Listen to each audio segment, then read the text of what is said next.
মালিকের গোলামি করে বাড়ি পাহারা দেয়, মানুষ নাইট গার্ড করে, সিকিউরিটি গার্ড এইরকম পাহারা দেওয়ার ক্ষমতা নাই। রাতের বেলা নাইট গার্ড ঘুমায়, ডাকাত আইসা দরজা ভাঙ্গিয়া মাল নিয়ে যায়। এই রকম ঘটনা সোনার বাংলায় আছে না নাই? কিন্তু দেখ, কুকুর ঘুমায় না, দরজার সামনে হালকা দুই পাও বাঁকা করে চোখটা বন্ধ করে হালকা ঘুমায়। একটা পাতাও যদি পড়ে কুকুর ঘেউ ঘেউ করে আওয়াজ দেয়, অন্য বিড়াল হেঁটে গেলে আওয়াজ দেয়। আওয়াজটা দিলেই ঘরের মালিকের কান সজাগ হয়ে যায়। মালিকের মধ্যে আবার মহিলাদের কান সজাগ আরো বেশি। মহিলা বলে, কুকুর চিল্লে কেন? তাকাইয়া দেখো, সারাটা রাত যেই কুকুর তোমার বাড়ি পাহারা দিল, সকালবেলা নাস্তা দিলা না রে কুকুরকে? যেই কুকুর মালিকের পাহারা দিয়া নিরাপদে ঘুম পাড়ায় রাখলো। মানুষ পাহারা দেয়, বেঈমানি করে। আরে মানুষ কত বড় বেঈমান! এই মানুষ পাহারা দিয়া আবার টাকা খাইয়া মালিকের গলায় ছুরি লাগানোর ব্যবস্থা করে দেয়। কিন্তু কুকুর কারো সাথে বেঈমানি করবে না, সারাটা রাত মালিকের বাড়ি পাহারা দেয়। সকালবেলা কখনো কোনো মালিক নাস্তা দেয় না, ওই মালিক দুপুরে খায়, কুকুরের কোনো খানা দেয় না।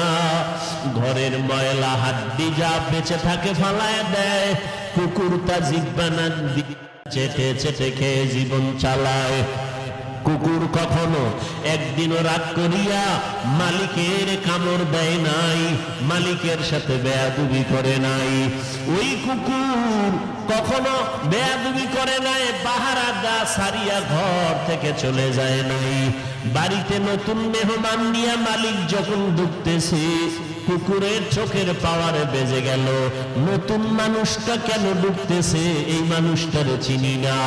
কুকুর একটা দৌড় দিয়া ঘেউ ঘেউ করে আওয়াজ দিল।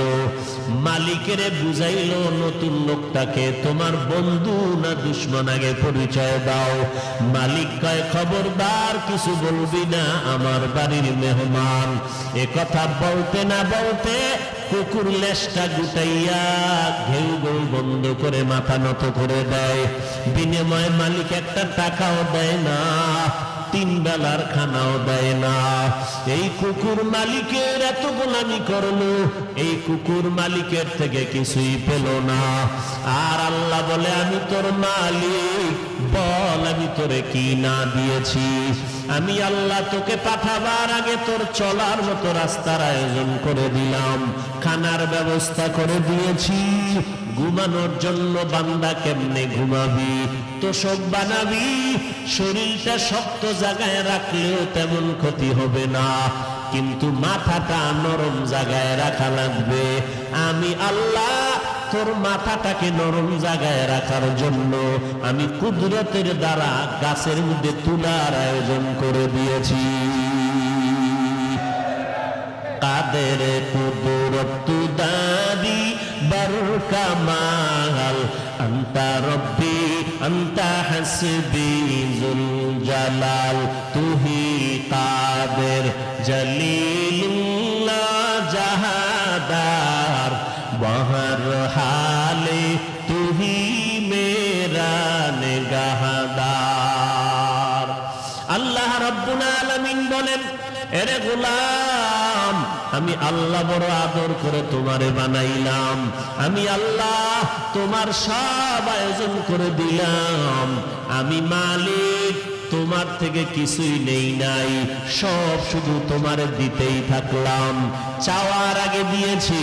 তুমি মায়ের গর্ভে আসার জন্য কখনো আমার কাছে বলো নাই, মালিক তুমি আমাকে দুনিয়ায় পাঠাইও।